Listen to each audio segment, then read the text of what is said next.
And well, it's that time where we take a look at our guest anchor for today, and that is none other than a wellness expert, Jane Mukami. Some people know her as Kenyan Fit Girl, rather.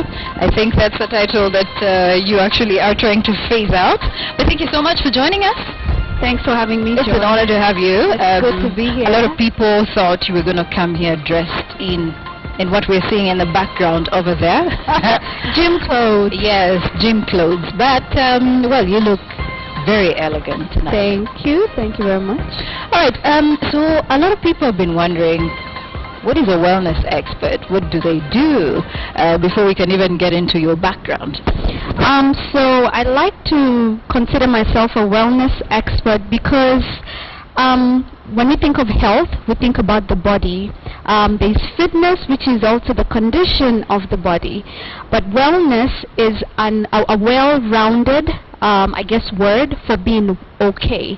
And this does not only mean physical. It could be mental, psychological. It goes deeper than just physical, which is what most people want to know about, though. So a lot of people tend to think that being fit means that you have to be trim, you have to be petite, you have to be slender. Do you want to tell us about that?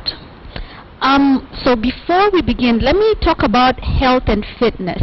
So being healthy means your body is good. You have no disease. Being fit means your body looks a certain way, meaning you can get ripped, you have muscles. You could have muscles and still have cancer. So there's a difference between health and fitness. What I recommend most people to do is to be healthy, be free of disease, because you can look one way, but the inside is telling a different story. A good balance of the two also brings you back to that word, wellness. Right. So your background is information technology. How did you even think about becoming a health and wellness expert? Did you get a vision from the Most High and said, you know what, it's time for me to switch careers now? No. Yes, I began my IT career here in Kenya in 1999. I went to the U.S. for education, computer science major. I've been in IT all my life, pretty much, and wellness or the whole fitness thing came in as a result of me trying to find myself when it comes to being healthy, losing weight. And as I was going down that rabbit hole for myself, I realized I enjoyed it, I enjoyed sharing it, hence why I took it up as my passion. All right. Yes. And so you've done this for a span of about how many years? So the whole health, fitness thing seriously began in 2010.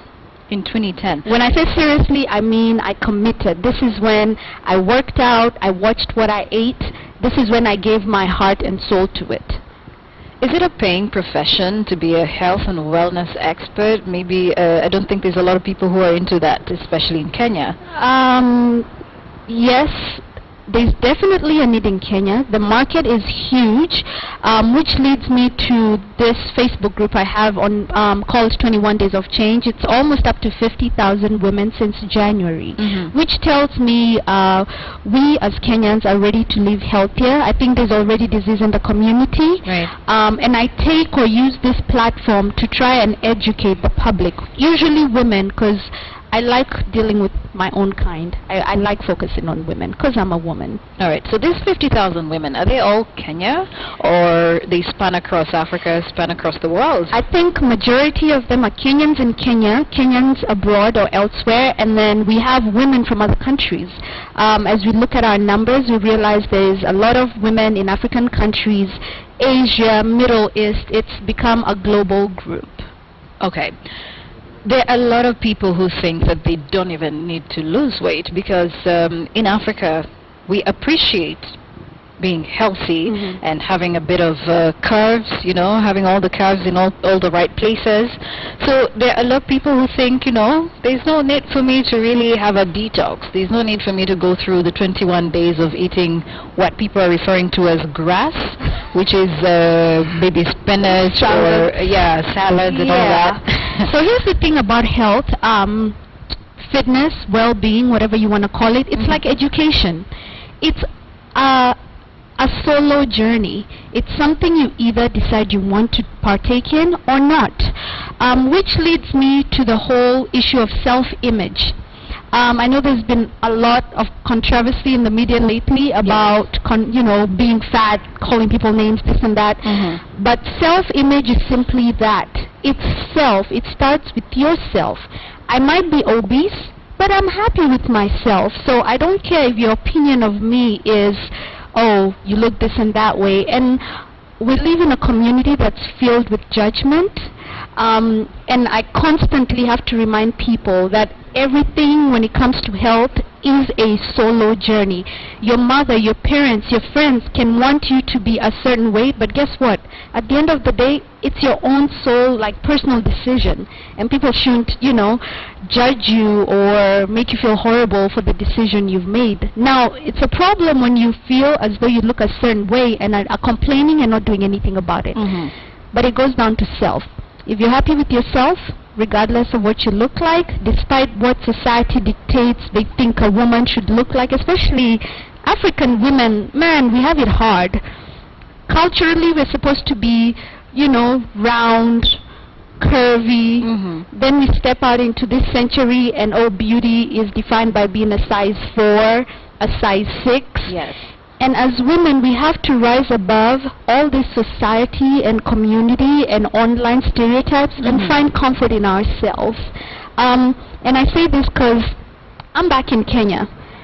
I'm not the size 4 that I was in the U.S. when I was bodybuilding. I'm not bodybuilding in Kenya. I'm the average mwananchi, but I'm still working out 4 times a day, 5-6 times a week, and eating clean. But of course, I'm also eating a bit of chapati and mukimo. But does that mean I wake up in the morning and hate myself? No. All right, so tell me something. In the United States, there's all this craze for fast foods because I think it's the most accessible. And back home here, there's plenty of fresh organic food. But then also the culture of lifestyle foods is picking up, and it's picking up pretty fast. And maybe it could explain why we are having increased cases of cancer, increased cases of hypertension or HBP, the high blood pressure. But do you think that maybe we're taking this a little bit casually? The fact that we're having all these cases of cancer, cases of high blood pressure and hypertension? Definitely. Yes, we have amazing, great, organic, cheap food, but we're getting westernized, so there's KFC, there's fast food, there's pizza. And what I realize is as we get older, we tend to overcompensate for the things we couldn't get when we were growing up. So we want to do delivery overnight or go eat out every night because maybe growing up our parents couldn't afford to take us out. And yes, it's obviously contributing to the bottom line of disease in Kenya. I think the last time I looked at the stats, over 70% people are obese, not obese but have diabetes, living with diabetes, and we are starting to be aware of it, but it's still kind of slow. I think diabetes is still considered an old people disease, but now we have 20-some-year-olds and 30-some-year-olds getting the disease. So the awareness is there, and we're slowly starting to move. We're slowly starting to move. Yes. Now, I know you've actually mastered your craft as an IT guru, as a wellness and health expert, but it's now time for you to try and fit into my shoes, and that is where I now ask you to come over here with me so we can see if you can actually do this. It's time for you now to step in my shoes and read some news for us. So come with me. Let's see if you can actually do this. We've got what we call an auto cue over here, where we always sit and ask people to read news, because half the time we always want to see if you prefer to stand or you want to sit. I can stand. You can stand. Yeah. All right, so I'm going to move this sit over here so we can be able to frame you, and the story you're going to read is one interesting one. Can you see? That's your camera right there, and the story you're going to read is your eyesight that good? Can you see that far? Yes, you can. All right, so here is your story, and I'm just going to let you take it away. You never know. This might be my next career, so I need to nail it.